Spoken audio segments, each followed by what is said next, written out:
prayers. Good morning. Let us pray.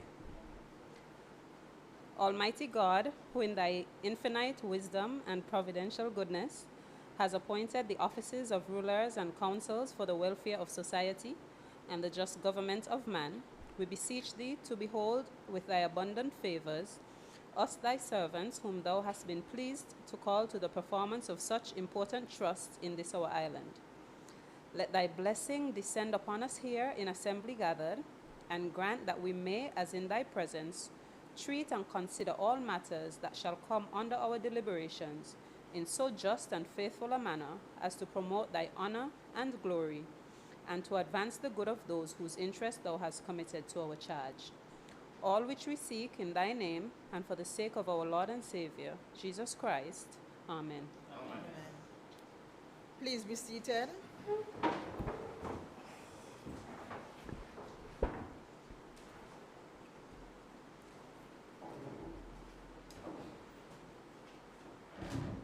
Motion for the approval of the order paper as circulated.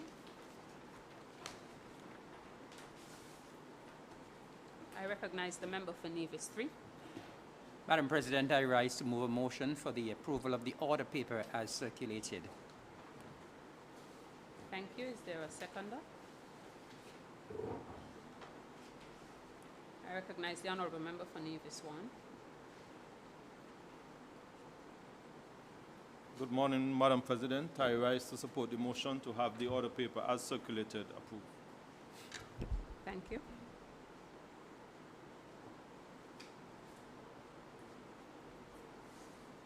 The question is that the order paper as circulated be approved. Those in favor? Aye. Those against? The ayes have it. Messages from the Deputy Governor General. We have no messages from the Deputy Governor General. Announcements by the President. Thank you. No specific announcements for today, save as to continue to encourage us to keep our devices on silent and maintain the decorum in the House and our respectfulness in communication with each other. Thank you. Papers to be laid. Statements by ministers. Thank you. I recognize the honourable nominated member, Minister of Education et al. Morning, Madam President. Good morning to all in this honorable house this morning. President, good morning to all who are watching via various media, NTV, YouTube, Facebook, wherever you're joining us this morning. Madam President, I rise to give a brief statement on behalf of my ministry, the Ministry of Education, Sports, Youth, Information Technology, et al. And my statement this morning is particularly geared towards sports, Madam President. The Ministry of Sports, et al. And Nevis, Madam President, is committed to using sport as a tool for the holistic development of youth in our country, Madam President, to build character, teamwork, discipline, and leadership in our young people. At the moment, Madam President, we have quite a few activities going on, and I wanted to bring them to the attention of the general public, Madam President. We have the St. Kitts Nevis Anguilla National Bank sponsored primary school football tournament. That is happening at the moment, Madam President. We also have the Nevis Secondary Schools football series that is about to kick off. And we also have the Queens of the Court netball series that's happening between our high schools here on Nevis, and that kicked off just recently. And we have the St. Kitts Nevis swim team who have traveled to St. Vincent for the 2025 OECS Swimming Championship. So quite a lot is happening, Madam President. To give you a little rundown on what has happened with our National Bank primary school football tournament. We had 10 teams here on Nevis participating. That's all 7 public primary schools and 3 private schools, Madam President. I want to send out congratulations to all of our schools who participated in our football tournament, the regular season for the tournament. We had some 176 players who competed in football, and this includes both male and female students. They competed in a 45-match regular season. Our regular season was distributed over match days, which were mainly on Tuesdays, Fridays, and Sundays. Each day saw 5 matches being played. So every team played on every match day, Madam President. Some of the highlights from the regular season: the Joycelyn Liebert Primary School, they went undefeated throughout the entire season and topped the table with 21 points. For the very first time, Madam President, we had the Montezuma Primary School getting a win. They have played in the tournament for several years, and this is the first year that they have gotten a win, Madam President. So I think that shows that they are improving. So every single team that took part in the tournament won at least 1 game this season. And I think that is cause for us to be happy. There was only a 5-point difference between first place and 6th place, Madam President. So the tournament was very competitive all around. I want to highlight our top goal scorer, Mr. Jamali Kelly, who had 13 goals.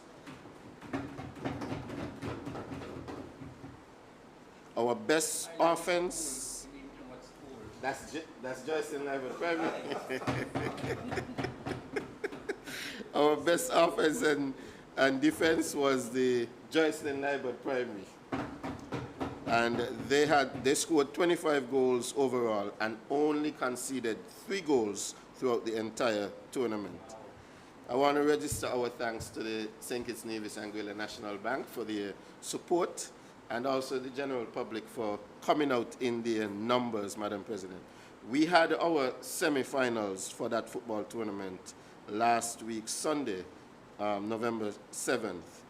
And Madam President, the semi-final day would have seen the defending champs in game 1, the St. Thomas's Primary School coming up against the Charlestown Primary School.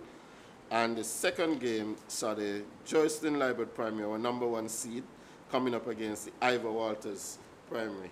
And Madam President, as I was on my way to that game, oddly enough, the games were supposed to start at 5 p.m. sharp, and everything was in place. At about 4:30, one of the hardest showers of rain that I have experienced for this year came down, Madam President, and I thought that, you know, the whole game was going to be in jeopardy. Nonetheless, when I got to the venue, the good folks from the Department of Sports and Education and all of our volunteers, they were there assessing the field. You know, we had some water on the field and so on, but we went out and we made sure that the games were played.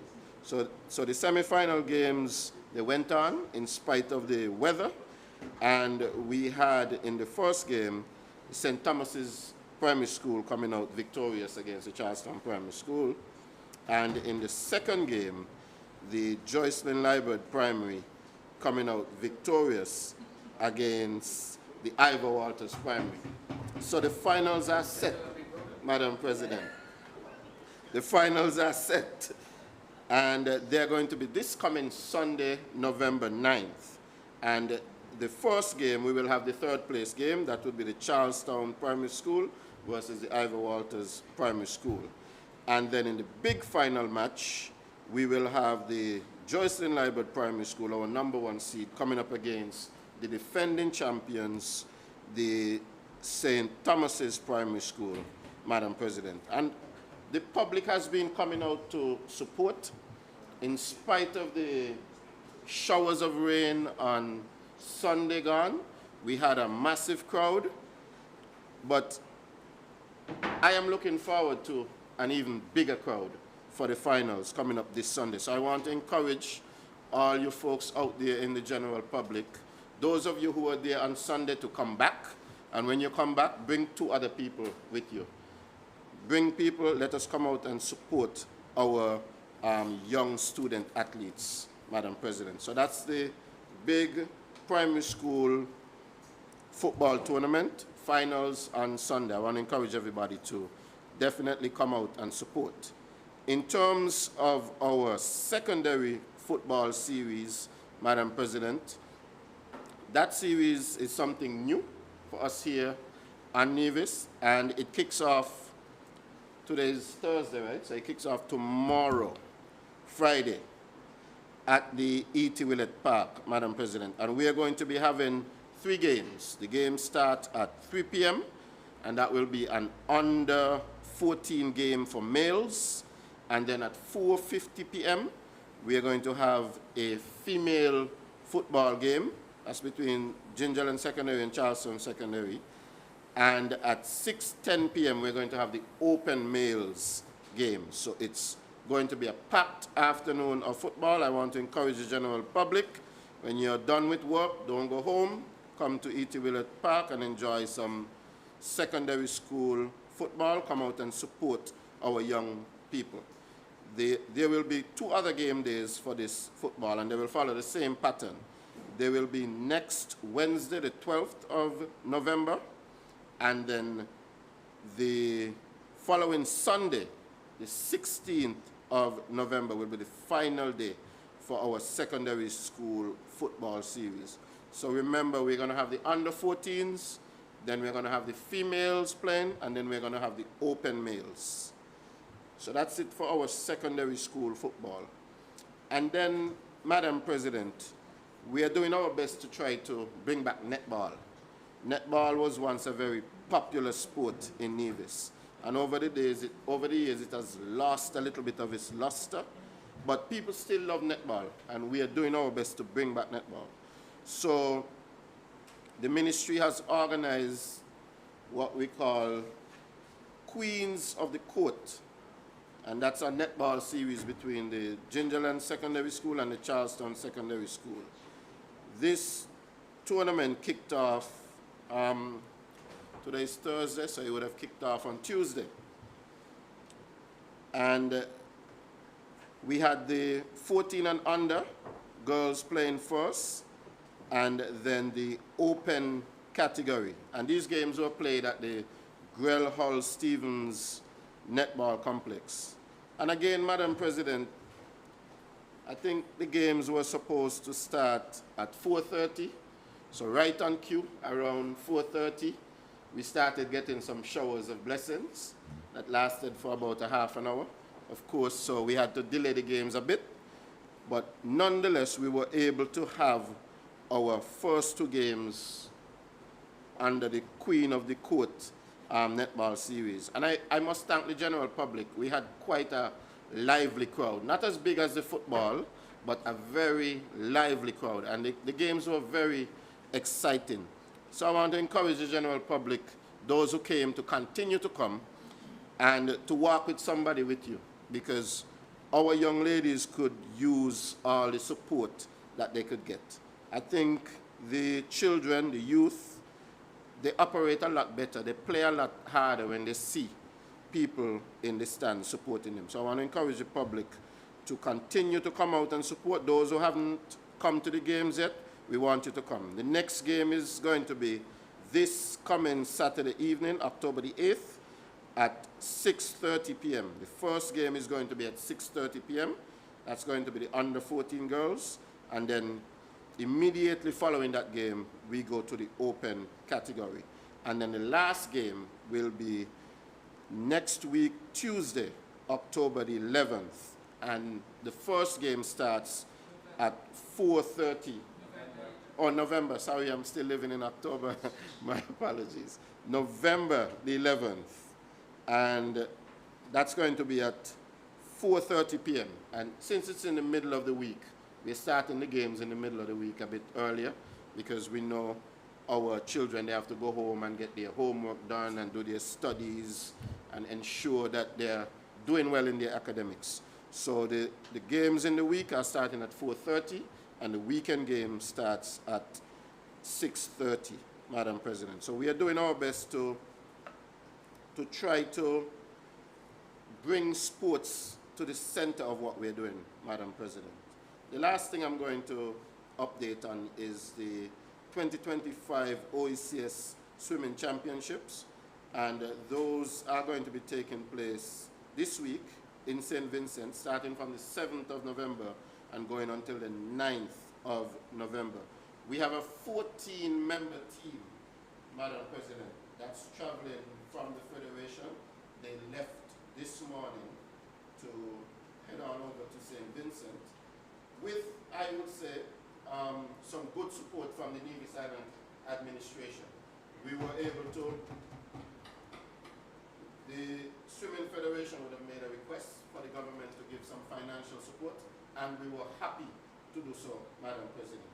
I am also very happy to note, Madam President, that of the 14 swimmers who are going to St. Vincent to represent the Federation, 11 of the swimmers hail from Nevis, Madam President. So that is something that I'm very proud about, and I know that the government is very proud about it. We have been certainly pushing swimming. Swimming is on the rise here on Nevis. Swimming is on the rise in the Federation, and the government is putting its full backing behind our young athletes and our young swimmers, Madam President.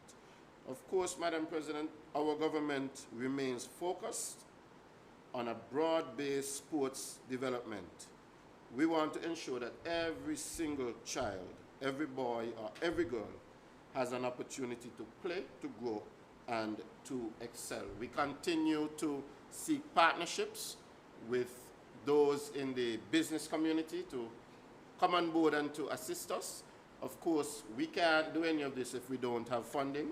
And so I want to thank National Bank, the Bank of Nevis, the RAMS, those persons who have been partnering with us.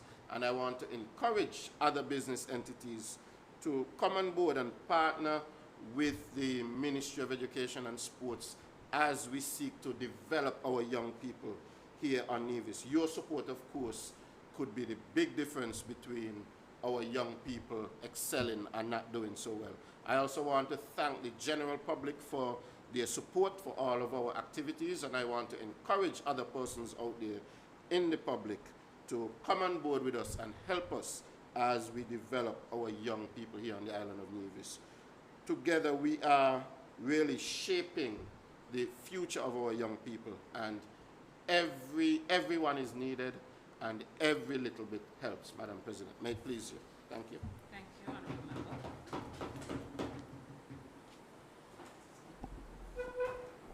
I recognize the Honourable Nominated Member, Minister of Health et al.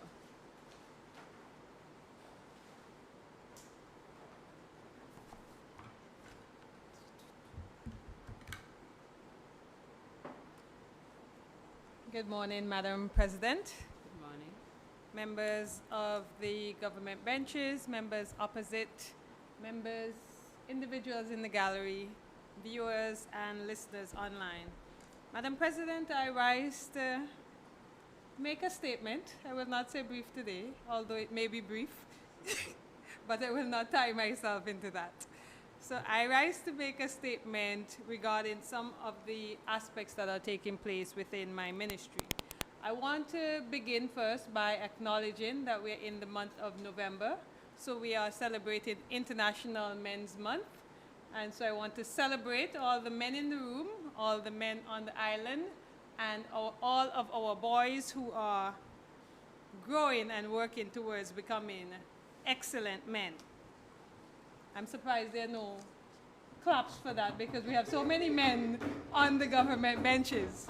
So I want them to celebrate themselves as much as we, the women, celebrate you. Madam President, International Men's Month will be celebrated under the theme Supporting Men and Boys. And through the Department of Gender Affairs, we continue to host a number of activities and engagements to do just that. This month of activity, the highlight activity will be the annual award ceremonies, which alternates between St. Kitts and Nevis each year. This year, the award ceremony will take place on the island of Nevis, where 18 men across the Federation will be awarded for their contributions to the Federation at large.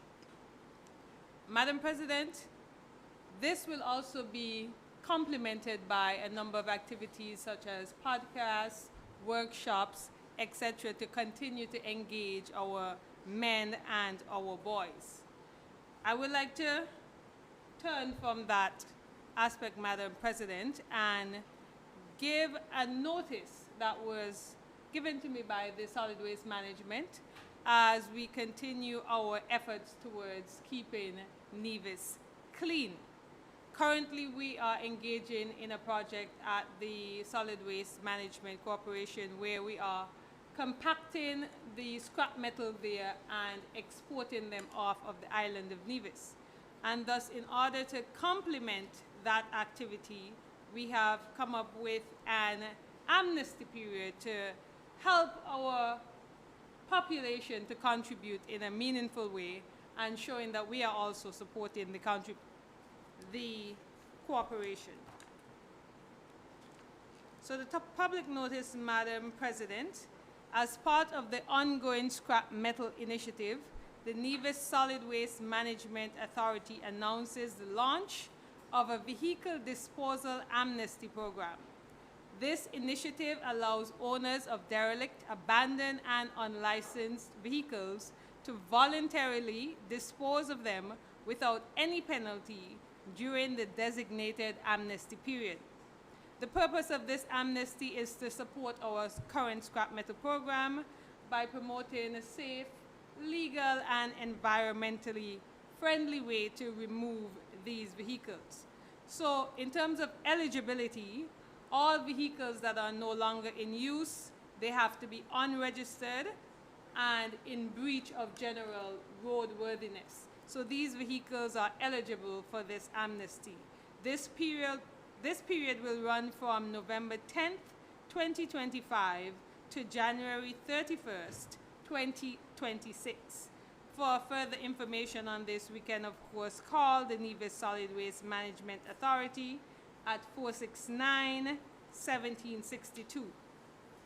Madam President, this is an excellent initiative because just recently at a town hall engagement, I was asked a question regarding where we would move to next in terms of dumping site. And I want to continue to encourage the Nevisian public to not simply generate waste, dispose it, and think of a new location where we can dump more waste. At the Solid Waste Management Authority, we continue to push for recycling and conscious use of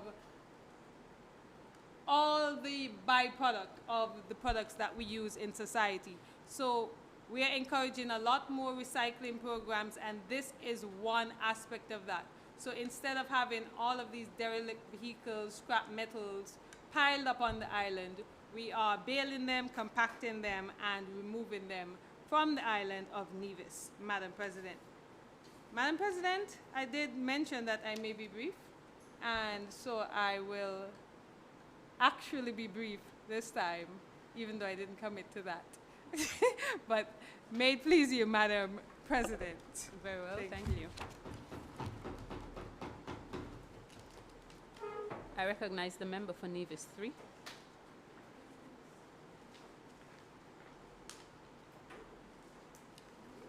Thank you very much, Madam President, and let me say good morning to all of us in this honorable house. I just wanted to make some brief statement as well with regards to a few things in my ministry, and I'm going to just focus on fisheries at the moment.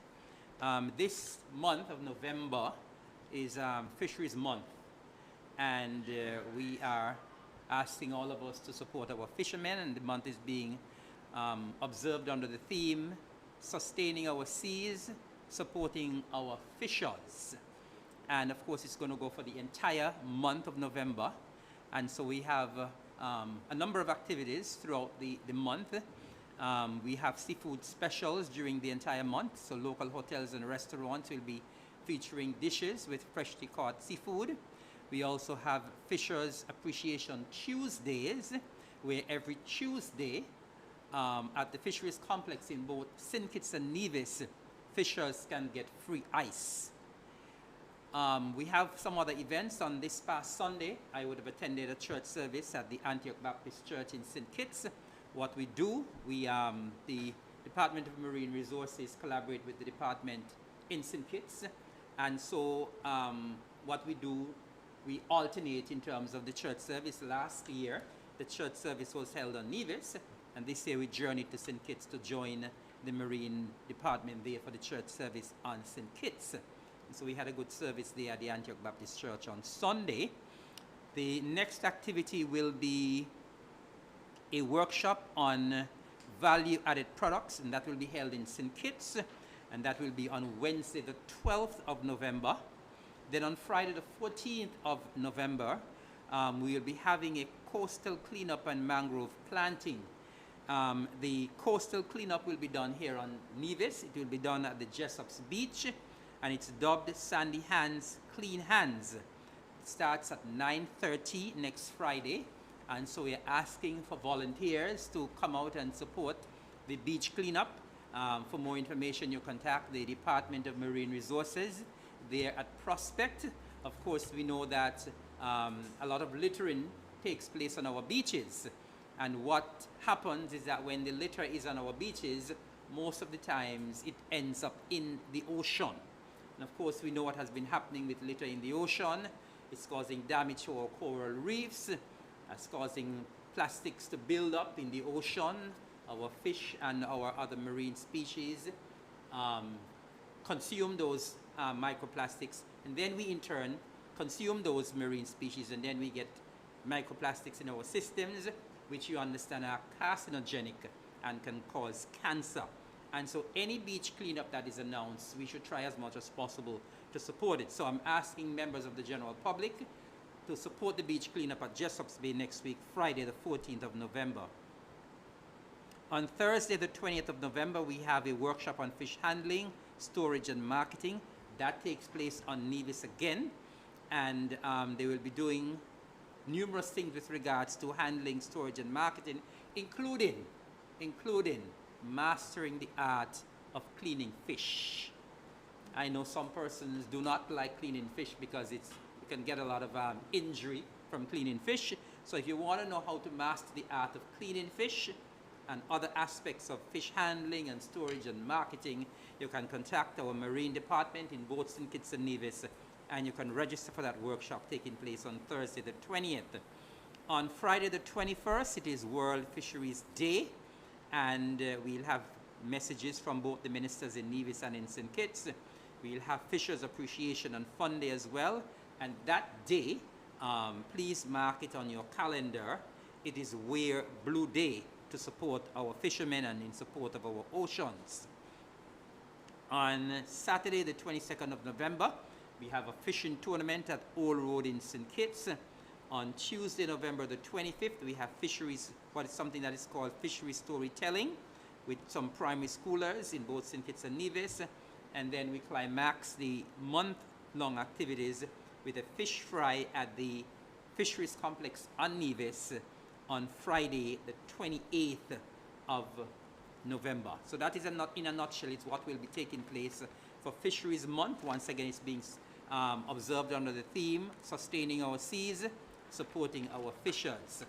And then just briefly, in terms of Culturama, Madam President, I just want to remind members of the public, and in particular, persons who are interested in entering the pageants for next year, for Culturama 52, that registration is now open for the pageants, for the senior pageants.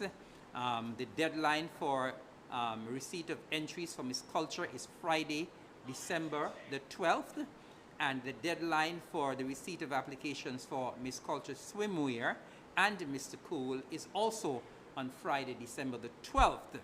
And for the Mr. and Miss Talented Youth Pageant, the deadline for application is Friday, January the 30th, 2026. You can send your applications to the Secretariat at culturamanevis.com. For more information, you can visit our website, www.culturamanevis.com, or you can call 469-1992 or 469-5521. And we remind persons here on Nevis, as well as those in the diaspora, that Culturama 52 will be celebrated from Thursday, July the 23rd until Tuesday, August the 4th, 2026. So that concludes my brief statement. Madam President, may it please you. Thank you very much, Honourable Member. I recognize the member for Nevis 1.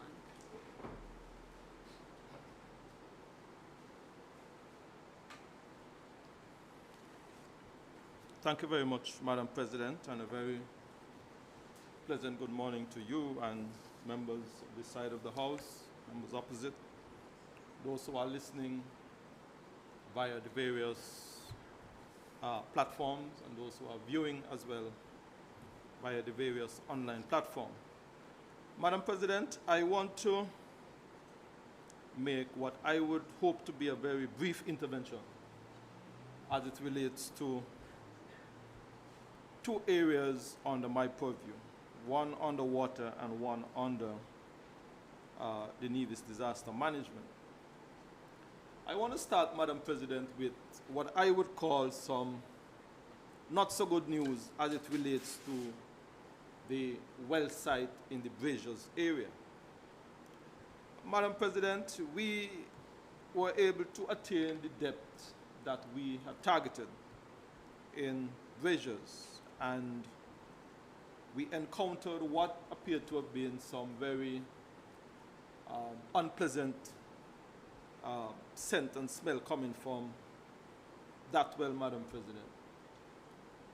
We, therefore, Madam President, sought to engage some tests and some analysis of what we were seeing radiating from that well.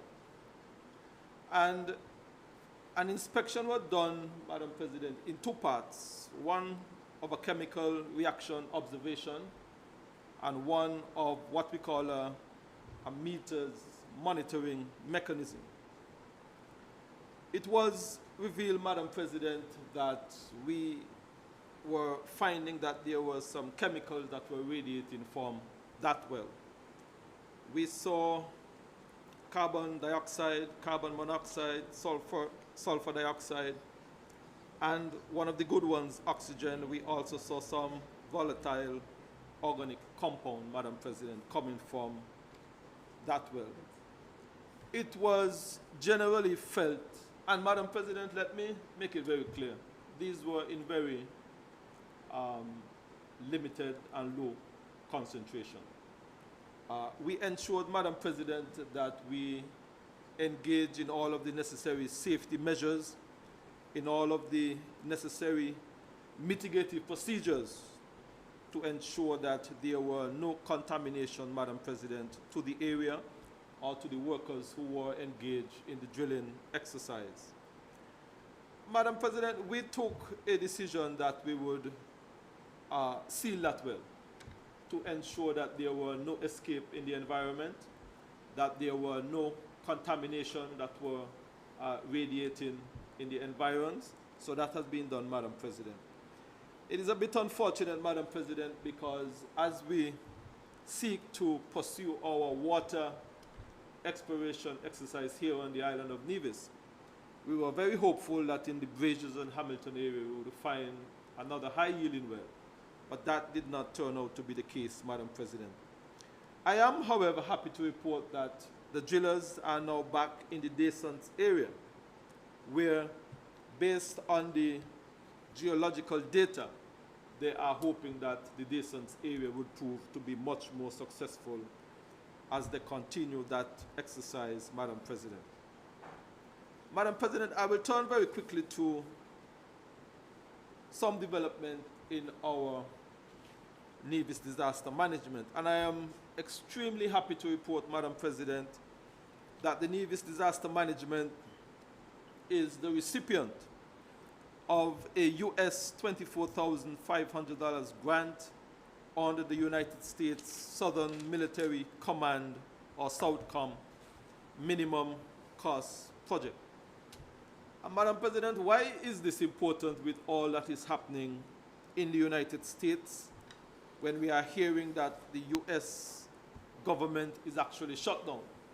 But here it is that due to the efforts of our team at our Nevis Disaster Management, we have been able to receive grant funding in the amount of $24,500 that would help, Madam President, the Nevis Disaster Management. Madam President, this request was submitted prior to our 2025 hurricane season. And when we look, Madam President, at what has transpired in Jamaica, we realize that while we are grateful for this grant, we must all be mindful that one hurricane can cause significant damage. I want to say, Madam President, that while we continue to pray for our brothers and sisters in Jamaica, I want us to always be vigilant that it can only take one hurricane that can create significant damage to these islands in the Caribbean. Madam President, with those very brief words, I would make that my presentation on the statements by ministers for this morning, Madam President. May it please. Thank you, Honourable Member. Personal explanations. Public business. Bills second and third readings.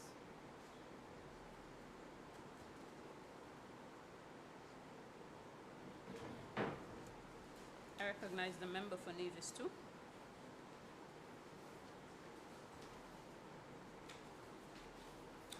Good morning, Madam President. Good morning to my colleagues on the government side and my colleagues as well on the benches of the opposition. Good morning to those who are in attendance here in the gallery and those who are tuned in via the various media houses, particularly, of course, on NTV and Von Radio.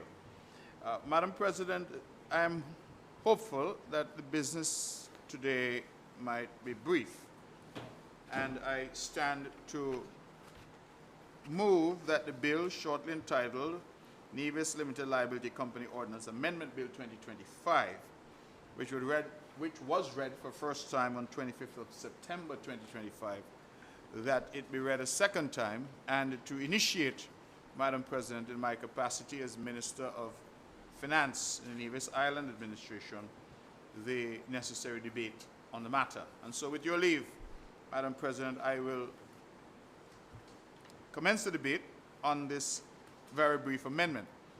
The bill, in fact, the proposed amendment only runs, Madam President, to 4 paragraphs.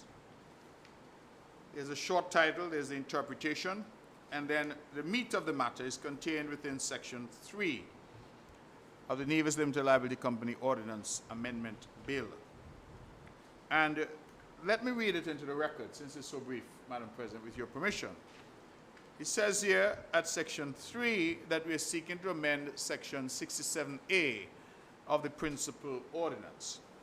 The ordinance is amended in Section 67A by inserting immediately after subsection 3 the following new subsections 4 and 5, and renumbering the remaining subsections accordingly. The new subsection 4 reads, in addition to the requirements under subsections 1 to 3 above, a limited liability company shall maintain accurate and up-to-date records with respect to the following. A, the limited liability company's name, including any change thereof. B, the legal status of the limited liability company, including all details regarding any merger, consolidation, conversion, or dissolution of the limited liability company, and whether its domicile has at any time been transferred into or out of Nevis.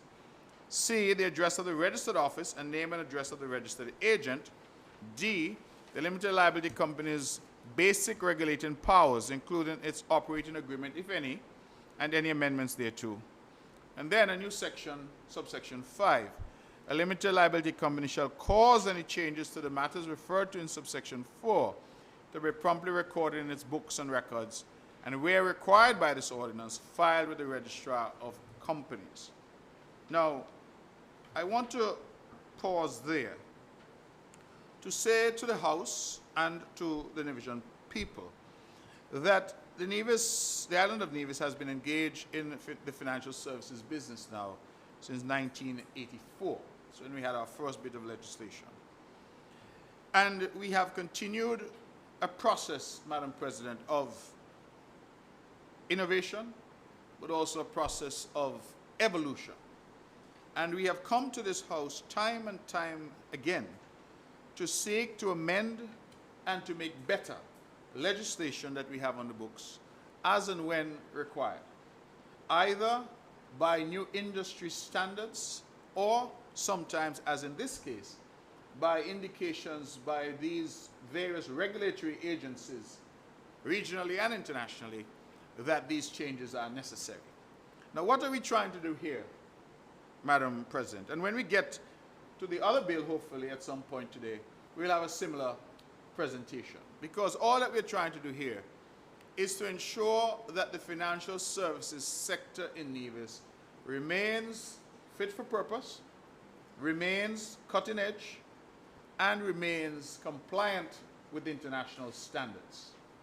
We are not waiting for the international community to tell us that this is a problem or that is a problem. We are, in many instances, taking proactive actions to ensure that our sector is protected from any adverse implications or any adverse actions that we know because we've been subjected to them in the past.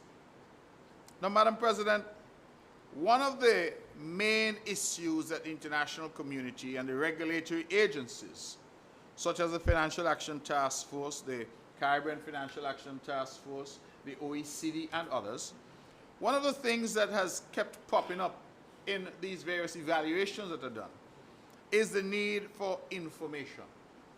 More and more, the global community is saying that there has to be information available on these entities. And Nevis, I feel, has been correct in its posture, that we agree that information should be available. Indeed, we have said time and time again, Madam President, that regulation for the island of Nevis is not about satisfying external forces. Yes, there's some element of that, but we regulate and we ensure that the island of Nevis has a well-regulated financial services sector to protect ourselves. We do it for us, not because it is being imposed from outside. And the reason I can say that and say that with some confidence is that this issue about more information keeps popping up. And the international community, at least in some quarters, is saying not only should more information be available, but more information should be publicly available. And here's where I think Nevis has been walking its own path.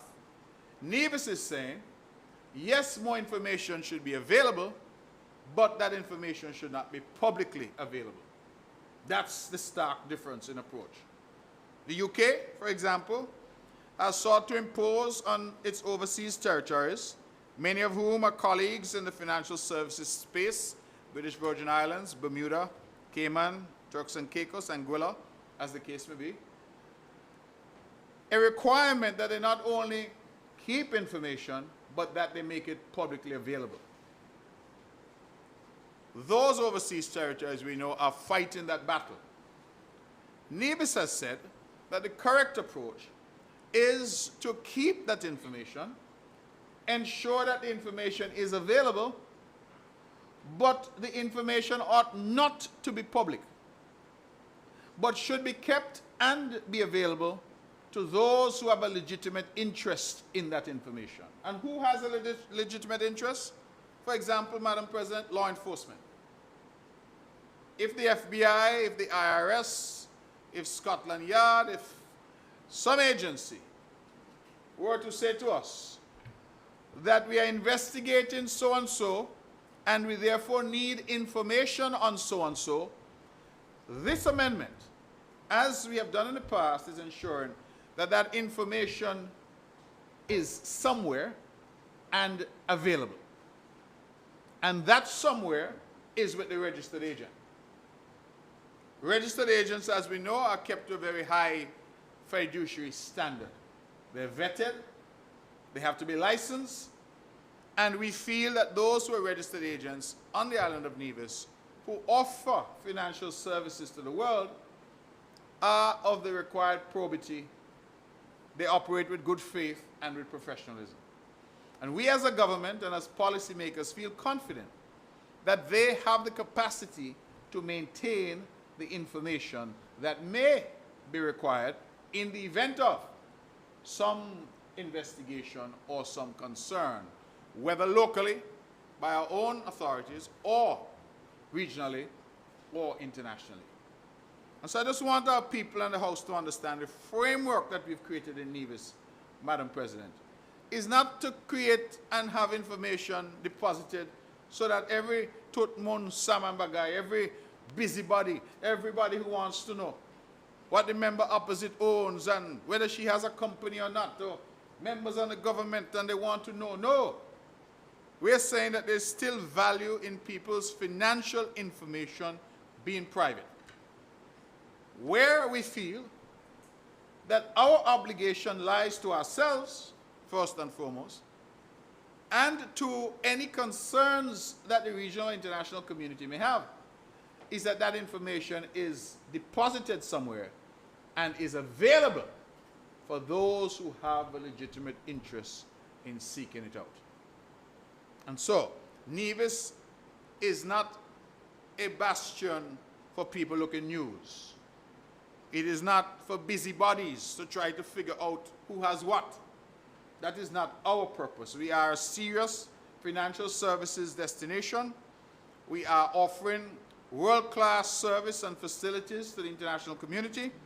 And what we are saying to ourselves, our service providers, the regional community, and the international community is that we are reliable partners in the fight against illicit flows of money. And in being reliable partners, we must maintain information, but that information must be available through the appropriate channels to the appropriate people. So not Joe Public. And that is a fundamental difference in approach that we have taken as an island. And so when we look at the legislation that is under consideration, we realize that the legislation is saying that the registered agent must keep up-to-date records. Company name, the status of the company, details of any consolidation, etc., the registered address, whether the company has transferred into Nevis. All those details must be kept. Operating agreement, if any. And importantly, Madam President, any changes to that information must also be kept. And that new sections, subsections 4 and 5, must be read in conjunction with section 67A. And just again to speak to the innovation, the fact that we must come from time to time. Section 67A, forgive me, was only introduced in 2023, 2 years ago. 2 years ago, we came to this Honourable House and we said that certain information, register of members, for example, and just for, again, for the edification of the public, limited liability companies, or LLCs as they're called, have members as opposed to shareholders. So the members are the owners. Who are the members? We came in 2023 by way of amendment and we said that the registered agent must maintain a register, a record of the membership. And the registered agent must maintain a record of any changes in that membership. So we are now coming back 2 years later, 2025. And we are saying we are going to go a bit further to adumbrate, set out the information that is required by law to be kept by the registered agent. So the registered agents out there may well be listening and saying, oh, that requires a bit more work on our part. We don't think it does. We think what it does is simply says to them, you must maintain this information. And I believe, if memory serves, the principal ordinance says for 5 years. So you must maintain the information. You must maintain changes to that information so that in the event of someone asking for that information who has a legitimate interest in that information, that information is readily available. And that, as I've used the example of law enforcement, asking whether through mutual legal assistance arrangements, or I might add, whether in the context of litigation or some investigation, a court in Nevis could order that that information be made available. Those are the usual channels. But this notion, Madam President, that you or I or anyone else sitting in an office in London, sitting in their flat in New York, can just go online and say, let me find out who owns XY Limited. Let me find out who the shareholders of this entity may be. Let me find out who the members of XY LLC may be. We are saying no. There's no justification for that. In fact, I will add this, that in my own engagements from time to time with certain of the clients who are now using Nevis, many of them, Madam President, are from Latin American countries. And many of them have voiced a very real safety and security concern. Because in some of these countries, kidnapping is a tool that is used by criminals. And we know that information is now the currency of our modern age. And if people, Madam President, can have access to your information, access to know what your family holdings may be, even though your family are holding assets to an entity in the BVI or in Nevis, then they're voicing a concern that with that information publicly available, that it can pose risks for their safety and security. So this is not just some philosophical discussion. This is really a question of where the world is headed. And some, of course, who have their own axe to grind in relation to financial centers are pushing in a particular direction. Not in my humble opinion, and I hasten to say that it is only my opinion, not to do anything further to fight the illicit flows of money, but to seek instead to create an environment where these jurisdictions have no further appeal to individuals. Because if it is that the rules in the City of London, or in the City of New York, or in the City of Zurich are identical to the rules in Nevis, then why should anybody from London, New York, or Zurich come and do business in Nevis? I feel, and again I hasten to point out, it's only my opinion, that part of this is a competitive issue. That these jurisdictions are using their might to say to small jurisdictions, you must do certain things that ultimately make you less attractive to international business. Because that wealthy family in Argentina, or in Mexico, or in Brazil, who's concerned about kidnapping, who's concerned about their safety and security, what message do we send to that legitimate family that their information can be available to Tom, Dick, and Harry? And I go further. I don't have the reference, so you'll bear with me. But Nevis's position has, in fact, been recently vindicated. I believe it was in the European Court of Justice on a matter referred from Luxembourg. I can find a reference when I sit, Madam President. The thought just occurred to me, so please forgive me.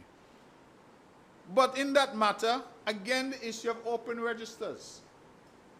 Can everybody who wants information access that information? And the European Court of Justice said, no, there has to be a threshold. And the threshold, if I recall correctly, that they arrived at is legitimate interest. Same threshold that Nevis has been saying. And so in a very real way, the ECJ has vindicated the Nevis position. You know what I found most interesting about reporting that I saw on that decision? I believe it was in 2023. is that no sooner that decision been handed down, then some of the European countries like Italy and others immediately, that's what the reporting said, immediately took their registers offline. They didn't want them online in the first place. But the law was telling them they had to. Not that the law was struck down. And why was the law struck down? It was struck down because it was said that it infringed upon people's right to privacy. Now, the members in the gallery sitting here, why should you or I have the right to know what they own unless we are investigating something, meaning we are saying they're not paying their taxes or they're benefiting from money laundering or some illicit money flow? Of what business is it to any of us in here to know what Tom, Mary, or Susie owns if Tom, Mary, or Susie is not in some position within government or otherwise, so you have to do filings and that kind of thing in the interest of public scrutiny and in the interest of transparency and integrity.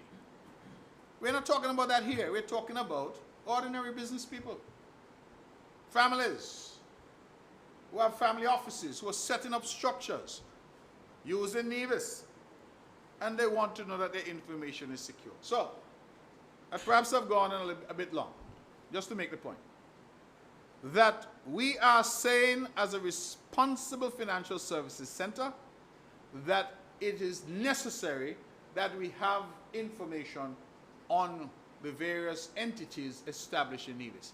Who owns them? Who directs them? How they work? Are there any changes? That is a given. Where we are parting company with some is to say that that information should be publicly available. We say no to that. And as I said, our position has been vindicated. When I look at that ECJ decision, and I shall get your copy of it, Madam President, if you have not yet seen it. But when I looked at that ECJ, that is the European Court of Justice decision, what struck me is that the decision would have no binding impact on the United Kingdom because, of course, the UK had, through Brexit, departed the EU. And so the UK, it seemed, is still on this path of open registers, public registers. And that is a battle that the overseas territories are going to have to contend with. Well, Nevis is not a territory of anyone. And if there is one advantage of our independence gained way back in 1983, is that we can, under our constitutional construct, put together our own framework. And it does give me some comfort to know that when we put that framework together, the European Court of Justice can see something similar and say that we were vindicated. Now let me be clear, lest I be misquoted. The ECJ did not look at Nevis' situation and say Nevis was vindicated. The ECJ looked at a situation, drawn to its attention, where open registers were being imposed in Europe and said, like Nevis is saying, that that is wrong approach. That is, in fact, violative of people's right to privacy. So what we're doing here, going back to this short bill, is really to create, Madam President, the necessary legislative framework for our registered agents to do what is necessary to secure and hold information. In the event that that information becomes required, then it is available. Section 90 is also being amended. And again, because it is short, with your permission, I'll read it into the record. The ordinance is amended in section 92 by deleting paragraph E in its entirety and replacing it as follows. E, a new E that is, a consent and agreement by the limited liability company that it may be served with process in Nevis in any legal action arising out of actions or omissions occurring prior to its departure from Nevis, which agreement shall include the appointment of its registered agent as the agent to accept such service of process and shall set forth an address to which a copy of such process shall be forwarded by registered mail. Now, our legislation, consistent with international standards, provides a degree of flexibility allowing companies to transfer into our jurisdiction and to transfer out of our jurisdiction. An issue arose as to what happens when companies transfer out and they have legal actions that may have arisen while they were registered in Nevis. What happens in those circumstances?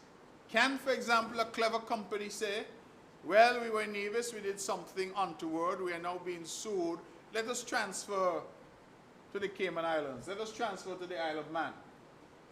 And the questions then arise, well, how are you going to serve process? Who are you going to serve the claim on? Where is this matter going to be litigated? And so this seeks to create a framework for service of process. And why it is different, why we're deleting the previous provision, is that the previous provision had us serving the registrar of companies. And the registrar complained, and the registrar said, but you're serving me papers for an entity that has already left Nevis.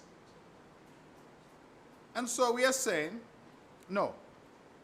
Again, let the registered agents have this business. Let them be the ones concerned with this. Let them charge a fee, if necessary, for this. This ought not to be the responsibility of the registrar.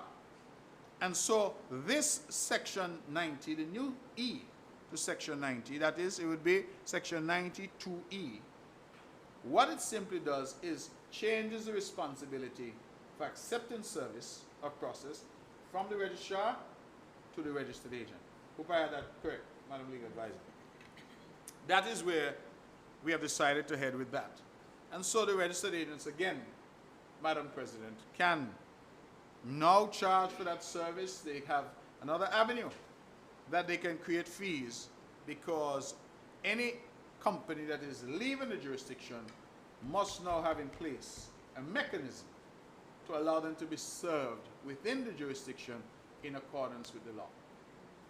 Another thing that's important, and I might add, is that sometimes when companies leave the jurisdiction, the registrar may not be best placed to know where the company has gone to, where the company has ended up. Sometimes the registrar may be served with papers under the old law and does not know where to send those papers because the entity is no longer a Nevis entity.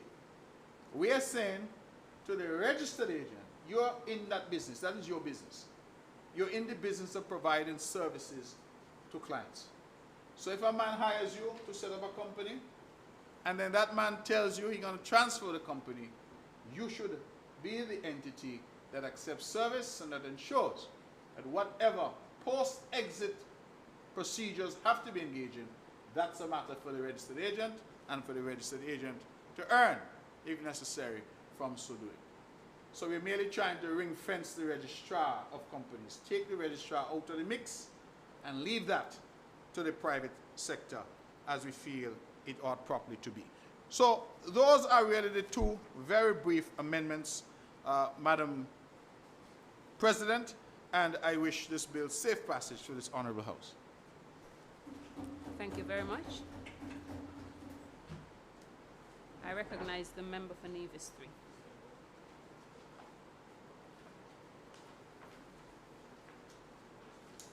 Thank you very much, Madam President. And I rise to make a brief intervention in support of the bill before this Honourable House, the Nevis Limited Liability Company Ordinance Amendment Bill 2025. I must commend the mover for so very clearly outlining why we are here in this Honourable House today to make these amendments. And Madam President, it is very important that we come to the House to make these amendments, because I think we are all aware, all of us in Nevis would be aware of how important the financial services sector is to the island of Nevis. And of course, we here in this small jurisdiction, we do not operate in a vacuum. We do not operate in isolation. And so it is important that whatever we do in this crucial industry, that it is in line with regional and international standards. Of course, we have come, Madam President, in even, I think at one point we were here on Christmas Eve, probably, to do some amendments to our legislation with regards to financial services. And we are doing these amendments, Madam President, because we absolutely must protect the financial services sector. I have said on many occasions, and I think we all are aware, that the Nevis Island administration is a poor administration. And we must be able to protect whatever industries there are that provide some important and well-needed revenue to the Nevis Island administration. This industry is one such industry, which has been around for some time, has gone through some pressures, and so it is important that we protect this industry. And so, Madam President, we must recognize that we are actually at the mercy of some of these regional and international organizations. And the mover is correct, because a lot of the times we come here to make these amendments because of the competitiveness of the industry and because of the fact that we absolutely must maintain those standards so that at least we can compete, and we can compete effectively. Of course, we know that there are some other very successful jurisdictions in the region and throughout the world, and so we must maintain our piece of the pie, and we must also try to increase that piece of the pie so at least we can get more revenue from the financial services sector. Of course, we know that over the years we've faced blacklisting and so on, and so whatever it takes in terms of these amendments, we must come to this honorable house, Madam President, to protect the financial services industry. And so the mover was quite clear in terms of the very simple and straightforward amendments that are being made to the Nevis Limited Liability Company Ordinance Amendment Bill 2025. And just to put it more into context, Madam President, in Section 67A, while Section 67A of the ordinance requires the maintenance of books and records, the requirement does not satisfy current best practice as recommended by CFATF fourth round mutual evaluation report. CFATF found that entities were not appropriately updating corporate records so that when regulatory inspections were conducted, the most recent information regarding the company's name, proof of incorporation, legal form and status, the address of the registered office, basic regulatory powers, and a list of directors and a register of shareholders or members was not easily available to the registered agents of the inspectors. So what, of course, this is clearly saying, what would have obtained in the parent legislation, some of these were missing. And so it is important that these records be updated, so at least when you have companies or entities like CFATF come in and doing the inspection, that the information is readily available, Madam President. Also in Section 90, the amendment is necessary to ensure an adequate mechanism for achieving service of process on corporations that have left the jurisdiction, but which may have legal action brought against them in another jurisdiction in respect of actions done while they were still domiciled here in Nevis. The new provision will make the necessary responsibility of the registered agent to receive the documents and forward them to the corporation at the new registered address. So, Madam President, as I said, the amendments are pretty simple, pretty straightforward, and I trust that the service providers here on the island of Nevis will not see these as any means of, in terms of difficulty, because they're very straightforward, and we must ensure that our service providers here on the island of Nevis are doing what they have to do to ensure that we protect our very fragile financial services industry. Of course, as I said, competition is rife out there, and we must ensure that Nevis can compete and compete well. And so with these few words, Madam President, I want to wish this bill safe passage to this Honourable House, and I also take this opportunity to second the second reading. May it please you, Madam President. Thank you, Honourable Member. Any further contributions? I recognize the member for Nevis 4.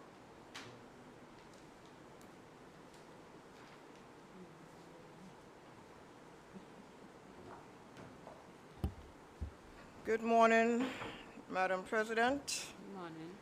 those on the government side, on the opposite side, those in the gallery, and also to those listening via various media platforms.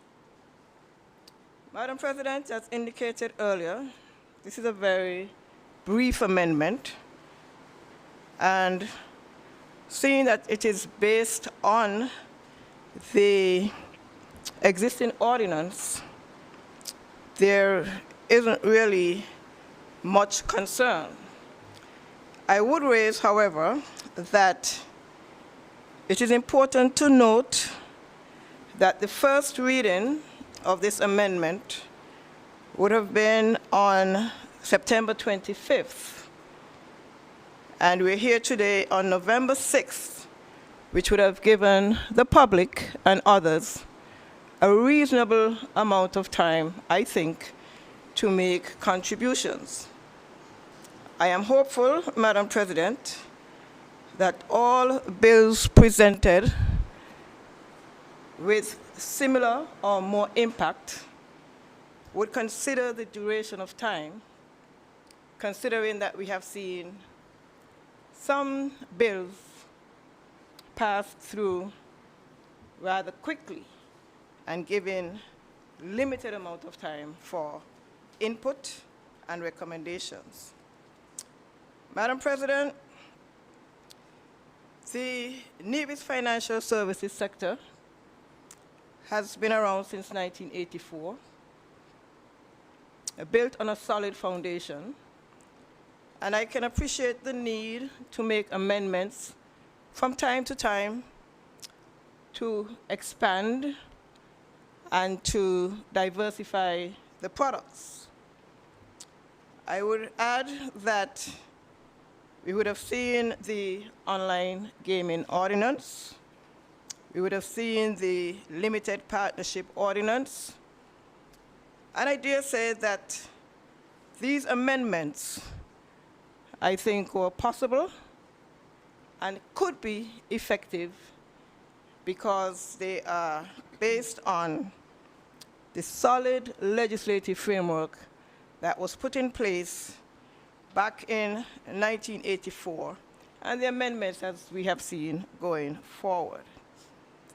One of the observations I must make is that we continue to speak about the need to make amendments to the various ordinances under the Nevis financial services sector.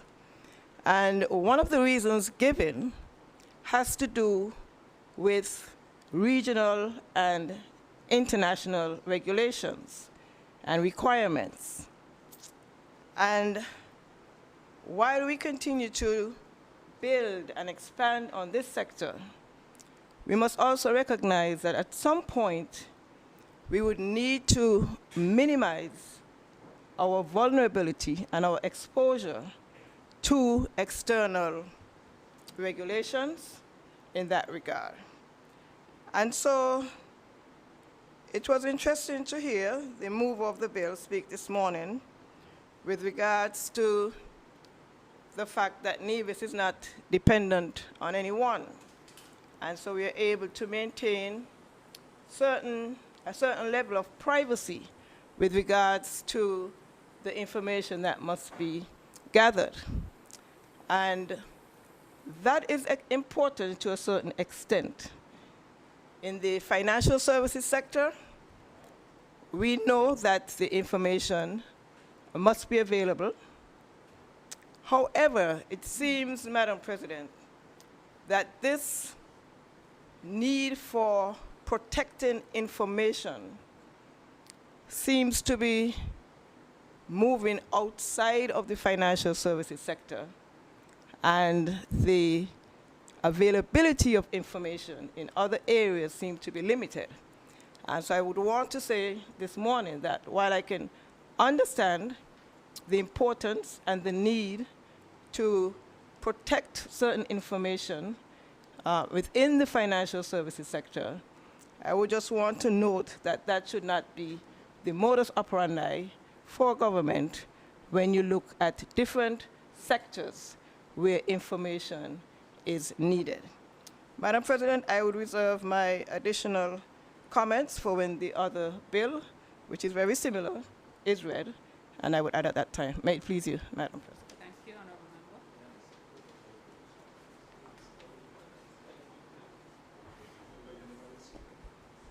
Member. I recognize the member for Nevis 5.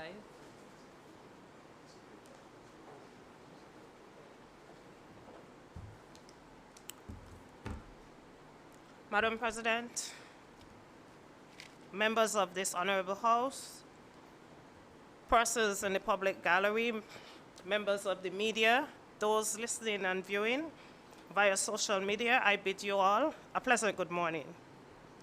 Madam President, I rise on this occasion to make a very brief contribution to the debate on the Limited Liability Company Amendment Bill 2025. Madam President, from my stance in this Parliament, there has been a number of amendments to financial bills. And sometimes, Madam President, I have received questions from the general public who somewhat, I don't want to say that they do not understand, but there is sometimes a lack of appreciation as to how these financial bills and amendments can affect the life of the everyday man and woman. And so people often ask, you know, you normally go to the House to pass these amendments, but how does it impact our daily life? How does it impact our bread and butter? And the answer is very simple. And I would make some attempts, Madam President, to break it down in the simplest terms possible so that our people can understand how important and how valuable it is for the government and other stakeholders to pay such keen attention to this sector. The financial services sector, it is here in Nevis one of our sources, perhaps the main source of revenue. Madam President, the financial services sector impacts every single one of us' life. Because as much as those in the construction industry, as much as those perhaps in the health industry, as much as those to some extent in the tourism sector, they may not necessarily appreciate the financial sector. It does have a significant impact, Madam President. Just imagine if we as a jurisdiction, an offshore jurisdiction, was to be penalized, or, Madam President, go back to the days where we were blacklisted. It affects us all.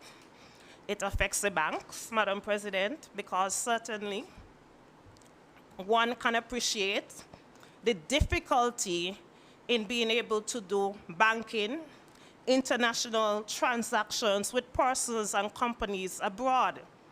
It will certainly affect construction, Madam President, because anything that affects our banking and financial services sector would certainly have a direct impact on every other industry.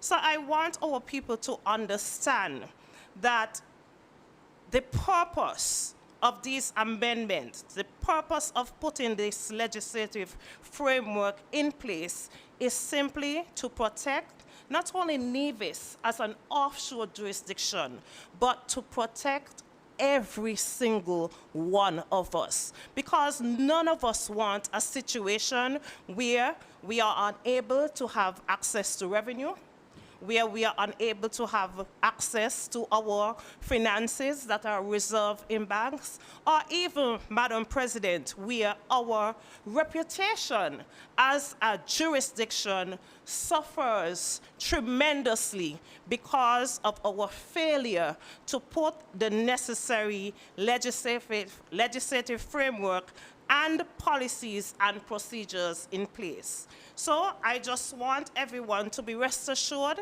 that it does have an impact, and what we are doing here today is indeed meaningful.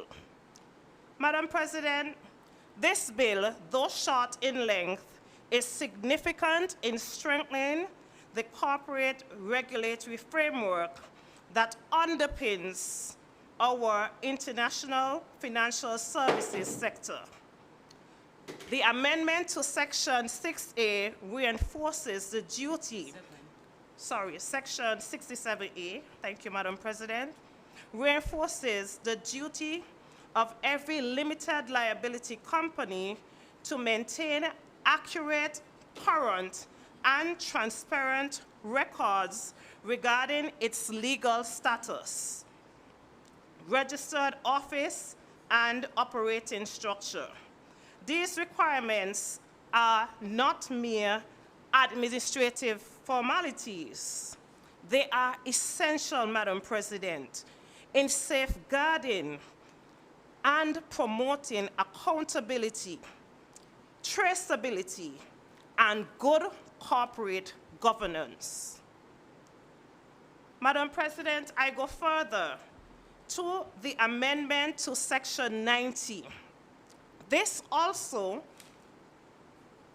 enhances the enforceability of legal processes by ensuring that companies departing from our jurisdiction remain subject to service of process within Nevis. This ensures that our legal system can uphold justice and compliance even across border contents, thereby protecting the reputation of Nevis and ensuring that we remain credible and a responsible jurisdiction. Madam President, I want us all here to consider, and some of us may appreciate the role and the necessity for compliance a little bit more than others. But certainly, Madam President, all of us collectively can appreciate the costs and the natural consequences of non-compliance with our financial laws, Madam President.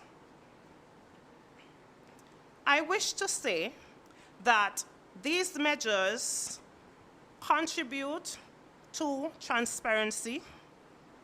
They contribute to us maintaining our dignity as we continue to compete with global jurisdictions, some, of course, greater in size, greater in ability, certainly greater in resources, Madam President. But despite that, we continue as a small jurisdiction on our journey to ensure that we can protect, but at the same time, enhance our ability to compete, Madam President, with these international jurisdictions. Madam President, on that basis, I therefore say and encourage us all, members of Parliament, other stakeholders, compliance officers, regulators, and everyone working within the financial services sector. Let us continue in our effort to ensure that we all do our part to protect Nevis and to ensure that Nevis can remain a credible jurisdiction within the offshore environment. Madam President, with this my brief contribution, I therefore give my full support to this bill and wish it safe passage in this honorable House. Thank you, honourable member. Grateful for the contributions. The question is that the bill shortly entitled the Nevis Limited Liability Company Ordinance Amendment Bill 2025 be read a second time. Those in favour? Aye. Those against? The ayes have it. A bill to amend the Nevis Limited Liability Company Ordinance Cap 7.04 and for matters related thereto and connected therewith. Thank you. The bill has been read a second time. House now moves to committee stage.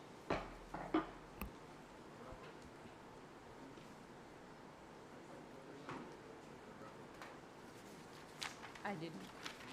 I missed that.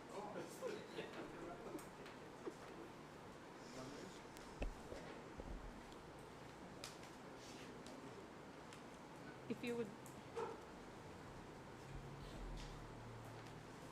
Madam President, I just rise to wrap up, hopefully, the debate. Just to thank all my colleagues who would have intervened on this debate and to wish this bill safe passage to this honourable House. Thank you, honourable member. Please forgive my prematurity. Thank you, members, for your contribution. The House will resume the discussion on the various sections of the bill. House moves to committee stage, yes.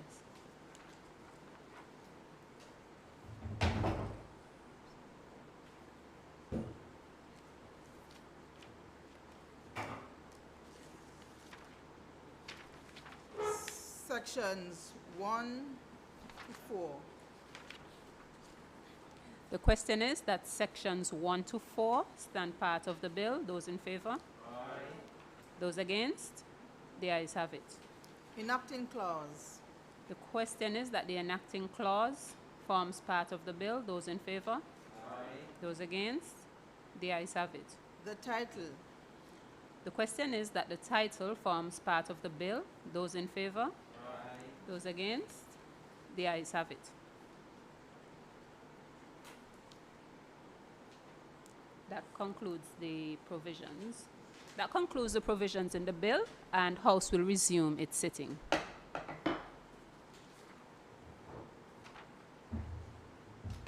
I recognize the member for Nevis, too.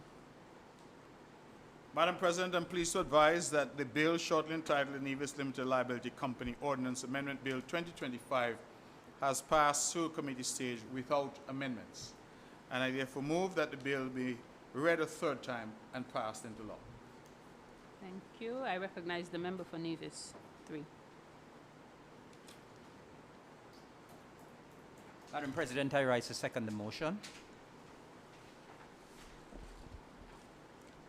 Thank you. The question is that the bill shortly entitled the Nevis Limited Liability Company Ordinance Amendment Bill 2025 be read a third time and passed. Those in favour? Those against? The ayes have it. A bill to amend the Nevis Limited Liability Company Ordinance, Cap 7.04, and for matters related thereto and connected herewith. Thank you very much. The bill has been read a third time and passed. I recognize the member for Nevis 2. Madam President, with your leave, I rise to commence the debate and to move the second reading of the bill shortly entitled Nevis Business Corporation Ordinance Amendment Bill 2025. think that is the second item of public business Yes, please. that is on the cards today. And Madam President, I don't propose to tarry for very long because I think the comments I made in relation to the previous bill are apropos to this as well, insofar as the intent behind why we are here today. All that we're seeking to do is belts and braces. We're trying to ensure that Nevis remains fully compliant with our own standards and fully compliant with regional and international standards. It is interesting that the Caribbean Financial Action Task Force found during the fourth round mutual evaluation report that some entities were not appropriately updating their corporate records. So that when regulatory inspections were conducted, the most recent information regarding company name, proof of incorporation, legal form of status, addresses, etc., was not easily available. So this is, again, putting the onus on our registered agents. Make sure that you have the information, that information is updated, and make sure that you have that information available whenever an inspection were to happen by officials. But again, I point out, that information would not, insofar as the beneficial ownership is concerned, be in the public domain. I made reference, Madam President, in my earlier submission on the earlier bit of legislation to a case decided by the European Court of Justice. It was actually decided in November of 2022, and the case reference two cases, cases C-37/20 and C-601/20. Those were the referrals to the European Court of Justice. And I misspoke when I spoke earlier. I said immediately after the court found that open registers were contrary to the European Charter of Human Rights because they were violative of the right to privacy, that I believe I mentioned Italy took its register offline. I apologize. I want to correct Hansard. The countries that immediately took their registers offline were Luxembourg, Austria, Germany, the Netherlands, and Ireland. So I just want to be clear, Madam President, that it was not Italy, but rather Luxembourg, Austria, Germany, the Netherlands, and Ireland. And we know that Germany is the largest economy in Europe. And so it was interesting that Germany immediately, with these others, took those registers offline. And so that is, the position in the EU is very consistent now with the position that has been adopted in Nevis. And I feel we have vindicated in that regard. This particular bit of legislation, Madam President, this particular bit of legislation seeks, as I said, to really go where we have been in terms of the previous bit of legislation, and it simply lends some strength to the level of documentation that is required to be maintained by the registered agent. It goes on similarly to the legislation prior at section to say that in relation to the amendment of section 130, that any corporation that is leaving the jurisdiction, transferring out, that they must have an arrangement where any legal action service process would be on the registered agent. Again, we're shifting the burden from the registrar of companies to the registered agent. I don't think I need to belabor the point any further because I think the arguments are the same. What I will say, however, Madam President, for purposes of the House and for the public, that all of the efforts that we're making here together are intended to promote this very important industry. I think it was the member for Nevis 5 who referred to how important the industry is and how important the regulatory framework is. A lot of times we take these things for granted, and the member is right, that many of us, particularly people in the public, we go about our daily business and we don't really pay attention to the fact that these amendments, these initiatives which start by way of policy and end up in this House by way of legislation, that they in fact make our lives easier. They make it easier to do business, to do banking, to purchase goods and services, to do trade. And we can only imagine how difficult it would be if we were not doing what we're supposed to do. And if we were to be put on some adverse list. I've said many times I don't like this idea of blacklist, because I don't think there's anything bad about black. They don't call them white lists. I don't know why they should call them black lists. So, adverse lists. I don't want us to go on any adverse lists because we know the consequences of that. People can't do banking. They can't get bank accounts. The correspondent banks pull out, and it makes our lives difficult. And so I want the general public out there to understand. If you're a teller in the bank, this is for you too. If you're the construction worker referenced by the member, this is for you. If you're the farmer or the fisher, this is for you. If you're the lawyer, this is for you. Because we are ensuring that we have a system that is world-class and that is acceptable. Let me just speak for a brief moment, Madam President, just to inform the House and the public that Nevis is currently seeing an unprecedented increase in new business.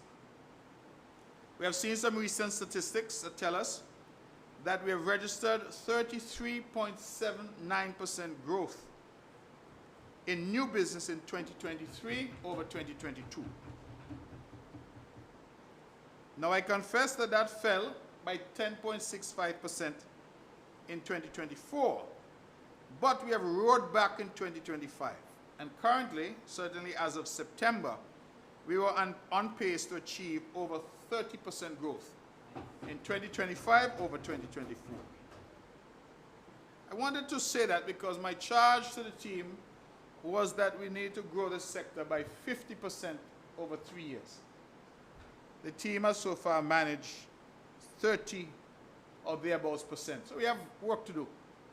But it would be remiss of me not to thank the members of the team, the Ministry of Finance and at the Financial Services Department for the excellent work that they have been doing and the work that they've been doing which leads us to this type of legislation, Madam President, to keep this jurisdiction ticking along in the right way where our international partners can have confidence in the financial services industry here on the island of Nevis. So, I wanted to just emphasize that and to clarify the references to the European Court of Justice decision that I would have made earlier. I therefore wish this bill safe passage through this Honourable House. May it please you. Thank you, Honourable Member. And if you could share the link with us so we can circulate it to all the members, the link to the article or cases, or the cases themselves. I recognize the member for Nevis 3.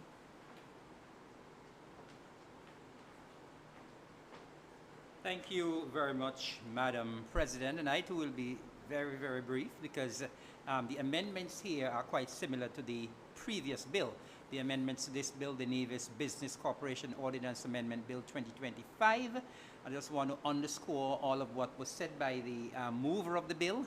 And of course, we must always recognize that whatever these amendments that are brought to this Honourable House, they are crucial to the actual survival of the financial services sector here on the island of Nevis. We must at all times, we an administration, we should ensure that we fight to keep this financial services sector alive. We have heard that the sector has grown during the course of this year, and that is what we want. We want this trend to continue, and I believe that with these amendments, we will ensure that persons and businesses and organizations continue to look at Nevis favorably for business. And so with these few words, Madam President, I want to wish this bill safe passage through this Honourable House. May it please you.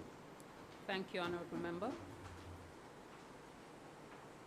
Are there any other contributions? I recognize the member for Nevis 4.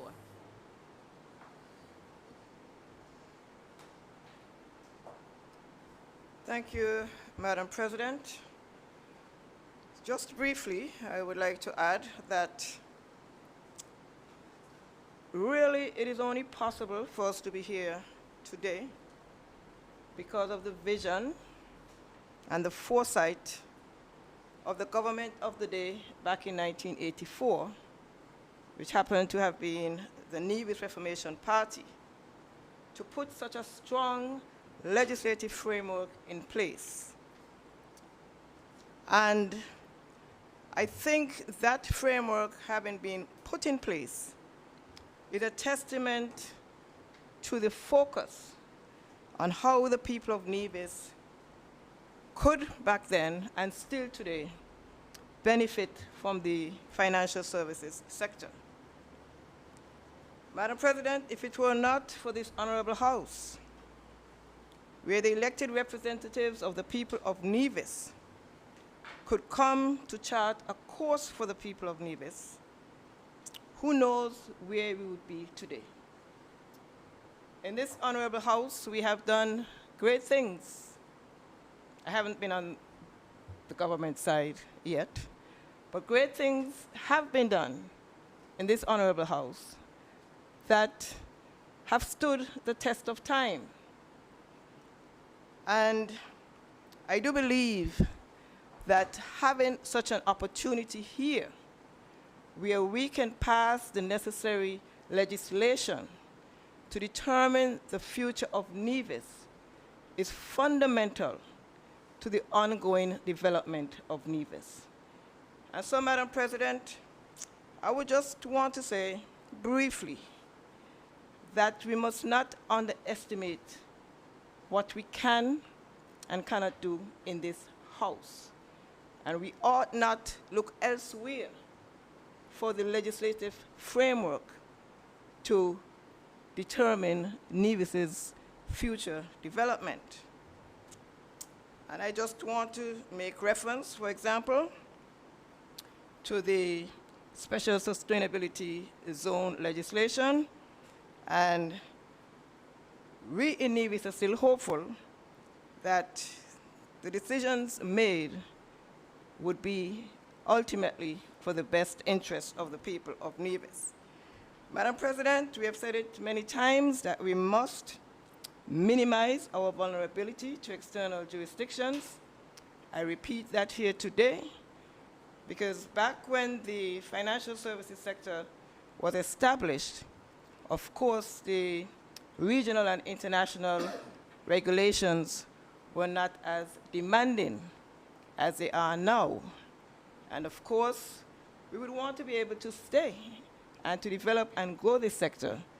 But we must understand that it is sometimes at a great cost to our treasury in order to keep up with the necessary regulations. We speak of the need to expand and diversify our economy, not just in the financial services sector, Madam President. We need also to invest and capitalize on the development of our people in ways where, no matter their position in the community, they can feel the benefits of a government that is working for the people. With those few words, Madam President, may it please you. I thank you, Honourable Member.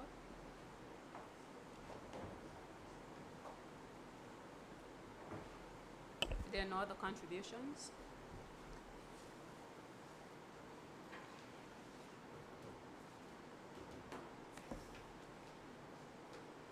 I recognize the member for Nevis too.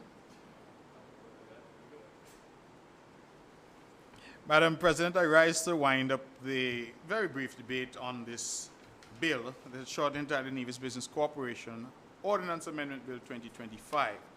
And while, Madam President, I refuse today to be baited into the politics, I think the history of financial services is important, because it would be unfortunate if any member in this chamber were to seek to suggest that the progress that has been made in financial services is solely attributable to any political side.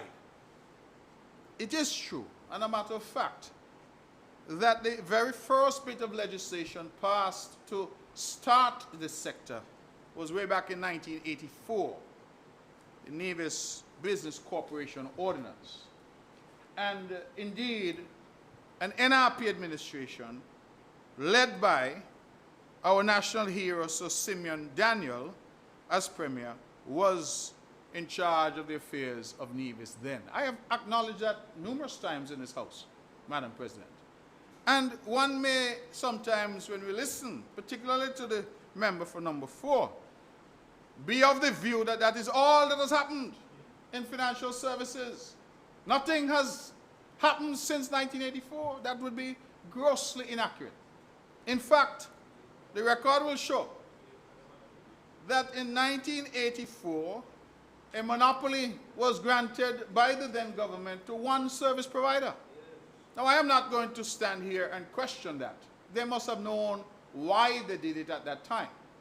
But those are the facts. A monopoly was granted. I look, for example, at the British Virgin Islands. They got into the business of financial services around the same time.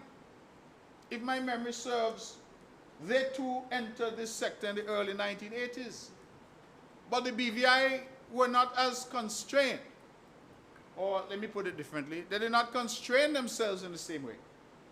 And so whilst in Nevis they had one company offering these services, in the BVI, the services were at large. And we now know the difference, because even as I stand today and I compliment the tremendous efforts that we are making and the tremendous growth that we are seeing, Nevis is still only averaging 3,000 to 4,000 companies per year. The BVI is averaging somewhere like 25,000 to 30,000 per year. So we're still only a drop in the bucket compared to the BVI. Because notwithstanding we had a start at the same time, we had one hand tied behind our backs when the BVI did not. And so the BVI progressed. As I said, I'm not seeking to criticize that decision. Governments take decisions. And so whilst we can credit the Nevis Reformation Party and its then sensible leadership that it had here for the island of Nevis back in 1984, most sensible, can't complain. They did the best they could in the circumstances. But I cannot leave the impression that only that administration made a contribution. You know why? As I listen to the member for number 4, and I suspect an attempt to be, what's the word? Recidivist? Recidivist, to rewrite history. I reflected, that the NRP administration, sitting on this side, as it then was back in 1984, would have passed the Nevis Business Corporation Ordinance, the Garden Variety IBC. When the monopoly ended 10 years later, the CCM administration was then in office. And since that time, Madam President, we have passed as a CCM administration Limited Liability Company Ordinance, International Trust Ordinance, Mutual Funds Ordinance, International Insurance, Limited Partnerships, International Banking. Did I forget anything? And online gaming. So since 1984, we have had 7 additional products and services offered that has allowed the sector to grow and to develop. And there's no resemblance, let me make that clear, between an IBC and a trust. Two totally different entities legally, jurisprudentially, and how they're structured, how they're formed. No resemblance. There's no resemblance between the IBC and international banking or online gaming. It therefore, Madam President, would be wholly misleading for us to try to say that somehow this sector is solely attributable to the work of a government back in 1984. When, as I pointed out, the explosion in growth only started in 1994. That's when we started to see new products, new companies. Let me emphasize that, because recall, there was only one. It is only after 94 that you start to see trust companies popping up all around Nevis, employing people, international banks employing people. Never happened prior to 1984 because there was only one, I'm sorry, prior to 94, forgive me. Because from 84 to 94, only one company, a monopoly. And in fact, I will go further. That company has done well for Nevis, and I credit them. But at the time, for those of us old enough to remember, that company's main jurisdiction was not Nevis, it was Liberia. Liberia in Africa, which at the time was one of the world's leading company registration jurisdictions. It is only after Liberia imploded with civil war that Nevis started to get the attention that Nevis deserved. As I said, I am not going to go back and try to litigate what was right and what was wrong, but these are the facts. And you cannot look at the modern financial services industry in Nevis now. The number of buildings and, I mean, right a stone's throw from here, whole complexes rented out, leased by these entities.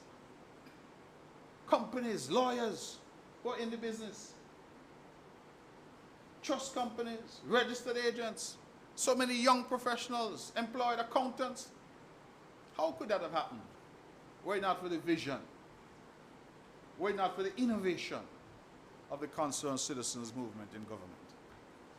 So you see me, Madam President, I give credit where credit is due. I give credit to the NRP and Sir Simeon in giving us the idea and in passing legislation to allow us to do one thing. I give credit to the CCM administration for doing everything else. And I just listed out here a number of products and services that Nevis now offers. And you see, our politics, Madam President, we need to get to a stage where we can do that.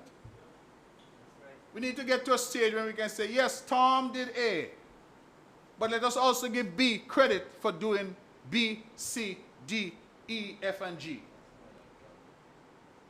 Not try to rewrite history, because none of us in here are so obtuse that we don't understand where we have been and where we're seeking to go.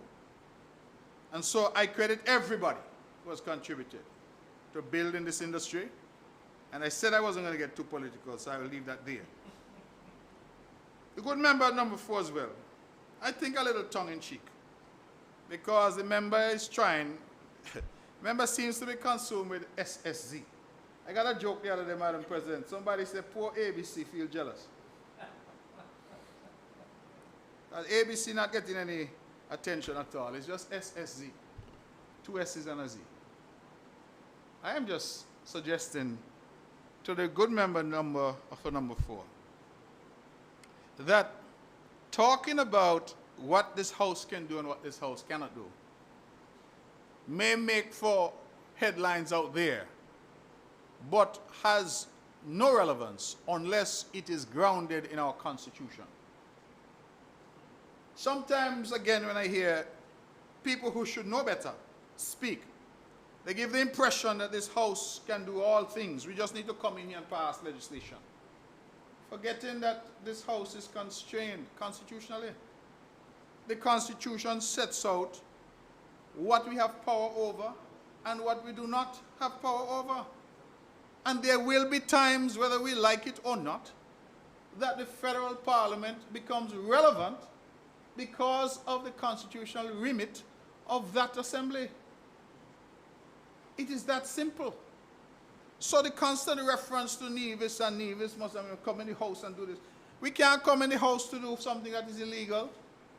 We cannot come to this house to do something that is contrary to our supreme law. Everything we do in this house must be measured against the Constitution. In fact, I will tell you that even this very sector, financial services sector, again, some of us are old enough to remember, I believe it was 1996 or thereabouts, when the federal government decided they're going to take it over because they said this was properly a national matter. It led to a whole secession discussion and secession run here, you know. And whilst I am shying away very, very, very I mean, I'm trying hard to shy away from the politics. That secession vote failed because of what? And because of who? So when I hear people say they want NIA to have more power, we had the opportunity to be independent, and I say no, no. Campaign against it. Madam President, I sense you're shuffling your papers to tell me I have been raising the bill. to hurry up. So I will leave the matter there just to say I wish this bill safe passage. And when we come in the House, let us debate in a way that really pays homage to the truth and to our shared history. Let us not come in and try to bamboozle anybody, because we're big people over here and we're very hard to fool, and the people of Nevis very hard to fool. May it please you. Thank you very much, Honourable Member. The question is that the bill shortly entitled Nevis Business Corporation Ordinance Amendment Bill 2025 be read a second time. Those in favour? Aye. Those against? The ayes have it. A bill to amend the Nevis Business Corporation Ordinance, Cap 7.01, and for matters related thereto and connected therewith. Thank you. The bill has been read a second time. House moves to committee stage.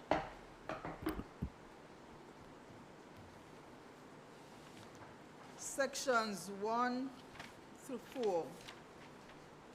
The question is that sections 1 to 4 form part of the bill. Those in favour? Aye. Those against? The ayes have it. Enacting clause. The question is that the enacting clause forms part of the bill. Those in favour? Aye. Those against? The ayes have it. The title. The question is that the title forms part of the bill. Those in favour? Aye. Those against? The ayes have it. That concludes the various sections of the bill. House will resume its sitting. I recognize the member for Nevis 2. Madam President, I rise to report to the Honourable House that the bill, shortly entitled the Nevis Companies Ordinance Amendment Bill 2025, has gone through committee stage without amendment, and I move that the bill be read a third time and passed. Thank you, Honourable Member. I recognize the member for Nevis 3. Madam President, I rise to move a motion for the third reading of the Nevis Business Corporation Ordinance Amendment Bill 2025. Thank you. The question is that the bill shortly entitled Nevis Business Corporation Ordinance Amendment Bill 2025 be read a third time and passed. Those in favour? Aye. Those against? The ayes have it. A bill to amend the Nevis Business Corporation Ordinance, Cap 7.01, and for matters related thereto and connected therewith. Thank you. The bill has been read a third time and passed.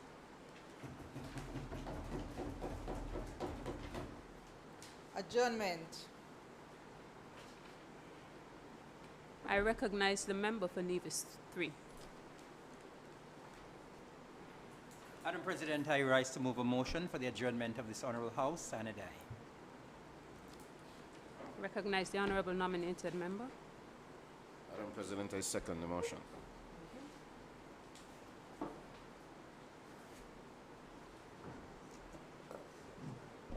The question is, I recognize the member for Nevis 4.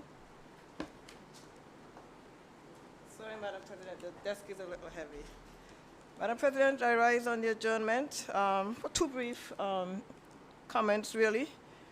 Of course, to extend congratulations to all of the schools participating in the football tournament. Those who have made it to the final, I wish them all well. To our swimming team, I'm very happy to see how they are progressing. I'm certain with the necessary facilities in place, they will continue to rise to higher heights.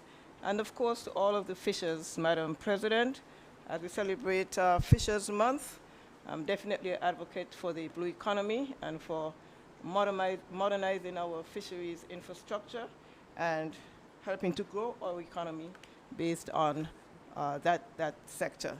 With those few words, Madam President, thank you very much. Thank you, Honourable Member. I recognize the member for Nevis 5.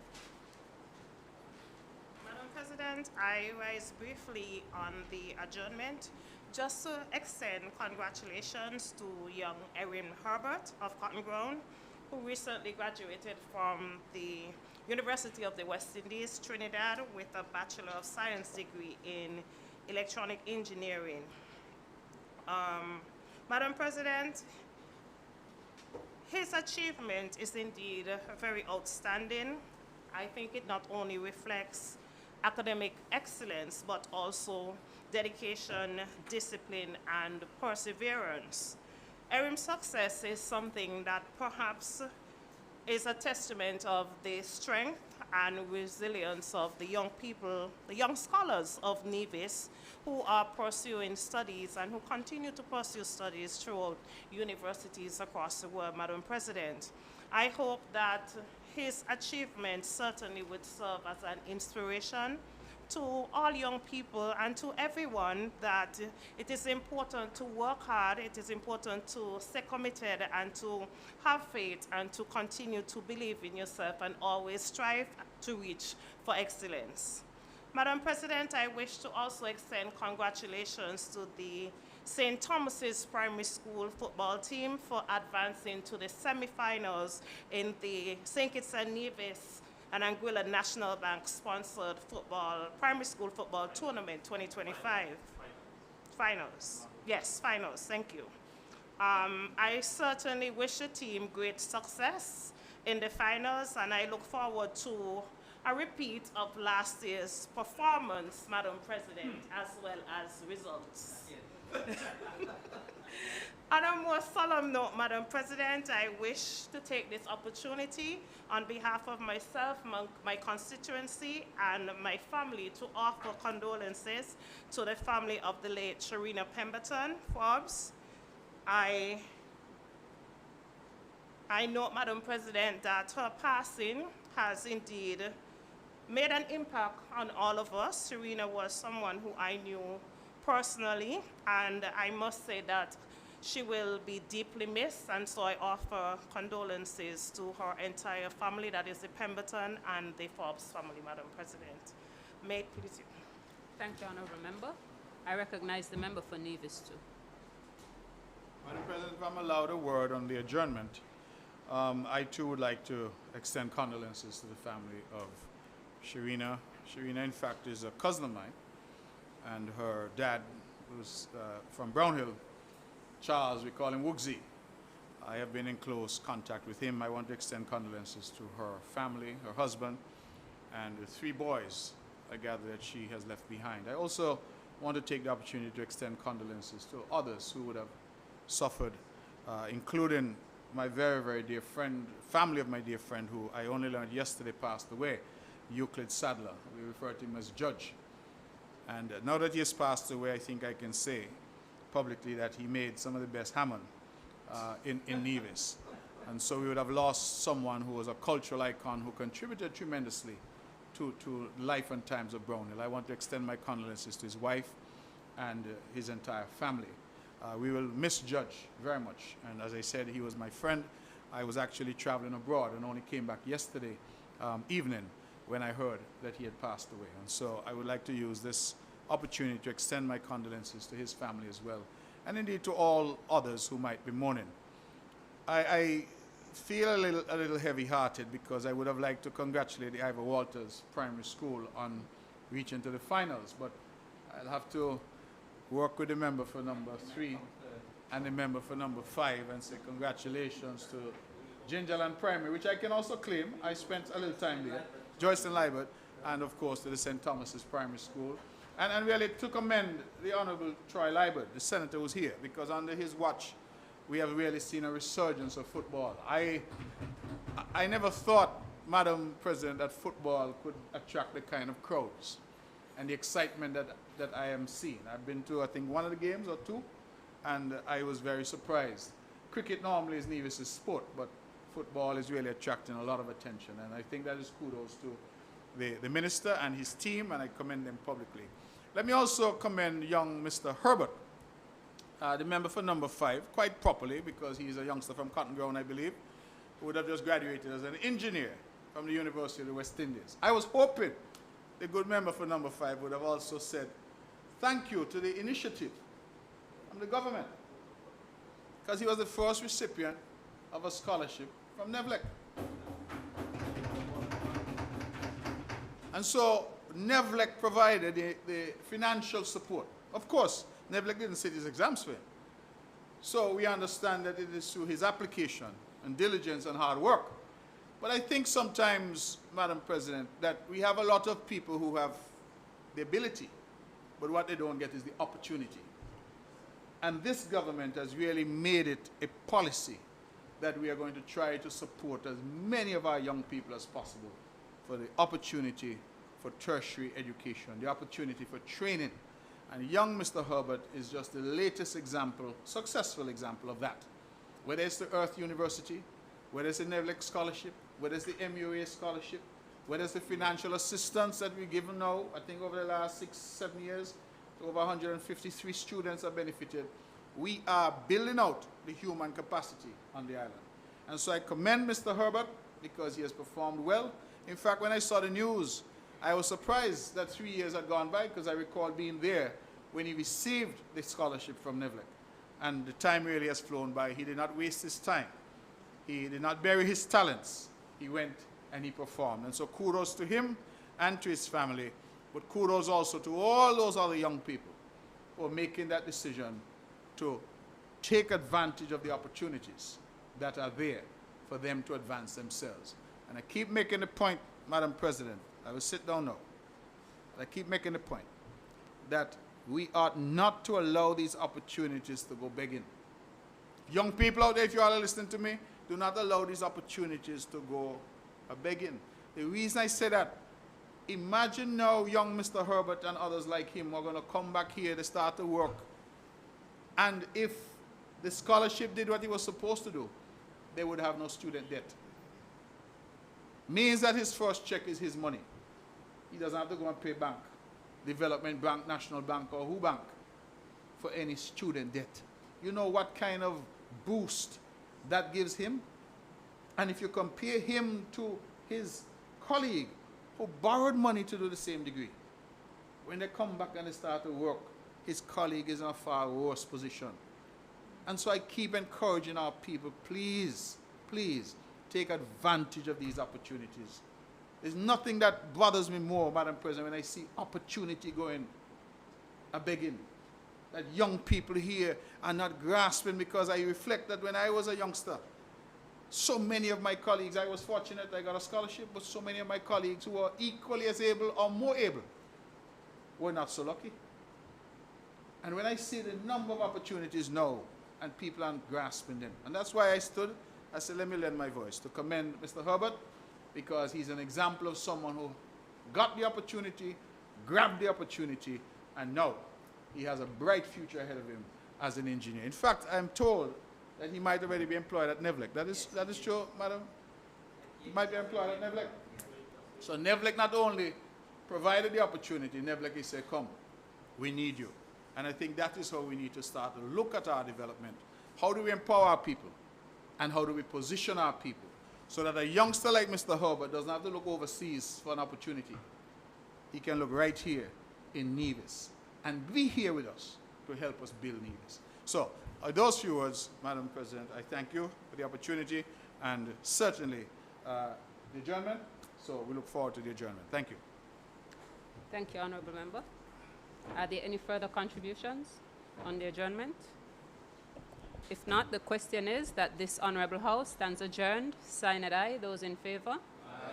Those against? The ayes have it. House stands adjourned.